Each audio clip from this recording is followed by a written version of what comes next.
Friends, welcome to Revathi Pooja lifestyle. இந்த வீடியோவில் நம்ம என்ன பார்க்க போகிறோன்னா விநாயகரோட வழிபாடு பற்றி தான் நம்ம பார்க்க போகிறோம்.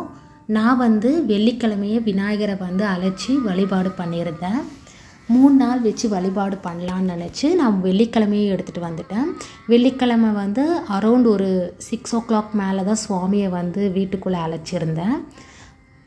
எதுக்காகனா மத்தியானம் 1:30க்கே சதுர்த்தி திதி ஸ்டார்ட் ஆகுறது. மறுநாள் 3:30 மணி வரைக்கும் இருக்கிறதுனால நான் இன்றைக்கே சுவாமியை அழைச்சி வழிபாடு பண்ணலான்னு நினச்சிட்டு எடுத்துகிட்டு வந்திருந்தேன். அதே மாதிரி டெக்கரேஷன்லாம் ஐட்டம்லாம் பண்ணிவிட்டு அதுக்கப்புறமா தான் நான் கடைக்கு போய் தேவையான திங்ஸ் எல்லாமே வாங்கிட்டு வந்திருந்தேன். நான் அதே மாதிரி வெளில இருக்கும் பூ, அதே மாதிரி மாயிலை வாழை இலைலாம் ஃப்ரெண்டு வீட்லேயே இருந்தது, அங்கேயே பறிச்சிட்டு வந்தேன். அதே மாதிரி ஃப்ரூட்ஸ், என்னென்ன ஃப்ரூட்ஸ் வேணுமோ அதெல்லாம் வாங்கிட்டு வந்திருந்தோம். அதே மாதிரி ஸ்வீட்ஸும் வாங்கிட்டு வந்தேன், ரவாயும் வாங்கிட்டு வந்தேன். ரவா லட்டு பண்ணுறதுக்காக ரவா பேக்கெட்டும் வாங்கியிருந்தேன். புல்லும் வில்வ இலையும் இருந்தது. அதே மாதிரி வில்வ காயும் சுவாமிக்கு வைக்கலான்ட்டு எடுத்துகிட்டு வந்திருந்தேன். என்கிட்ட சின்ன சின்ன சிலைகள்லாம் இருக்குது, அந்த சிலைக்கு கூட அபிஷேகம் பண்ணியிருந்தேன். ஆக்சுவலாக இதெல்லாம் நாளைக்கு தான் பண்ணியிருக்கணும். எதுக்காக இன்றைக்கே நான் அபிஷேகம் பண்ணியிருந்தேன்னா, சதுர்த்தி எப்போவுமே ஈவினிங் தான் விநாயகருக்கு அபிஷேகம் பண்ணி நெய்வேத்தியம்லாம் வச்சு வழிபாடு பண்ணுவாங்க. நம்ம நாளைக்கு வச்சு வழிபாடு பண்ணவே முடியாது. எதுக்காகனா 3:30 மணிக்கே முடியறதுனால நம்ம ஈவினிங் வச்சு வழிபாடு பண்ண முடியாது. அதனால தான் நான் இன்றைக்கி ஈவினிங் சுவாமிக்கு அபிஷேகம்லாம் பண்ணி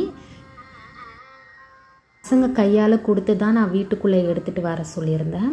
அதே மாதிரி பசங்களுக்கு சரியாக வைக்க தெரியாததுனால நான் வாங்கி திருப்பி நான் சுவாமியை வச்சுருந்தேன். சுவாமி கீழே அருகும் புல்லும் 5 rupees காயினும் வச்சுருந்தேன். அப்போ நான் சொன்ன மாதிரி சின்ன சின்ன விக்கிரகம் இருக்குது, அந்த விக்கிரகத்துக்கெலாம் அபிஷேகம் பண்ணியிருந்தேன். நான்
அபிஷேகம் பண்ணியிருக்கும் போதே ஒரு ஆர்த்தியும் எடுத்திருந்தேன்.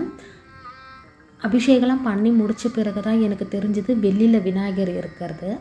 அதுக்கப்புறமா ஞாபகம் வந்த பிறகு நான் வெள்ளி விநாயகரும் வச்சுருந்தேன். அதே மாதிரி எப்போவுமே ரெகுலராக பூஜை பண்ணுற விநாயகரையும் வச்சு பூ அலங்காரம்லாம் பண்ணி நெய்வேத்தியமும் வச்சுருந்தேன். கூட பசங்களோட புக்ஸும் வச்சுருந்தேன். நான்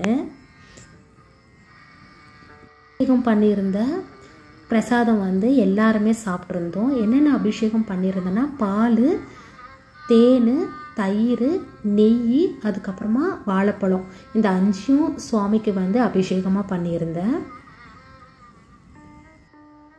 தெரிஞ்ச மாதிரி தான் நான் பூஜை பண்ணியிருந்தேன். உங்களுக்கு இந்த வீடியோ பிடிச்சிருந்தா மறக்காமல் லைக் பண்ணுங்கள், ஷேர் பண்ணுங்கள், சப்ஸ்கிரைப் பண்ணுங்கள், மறக்காமல் பெல் ஐக்கானும் கிளிக் பண்ணுங்கள்.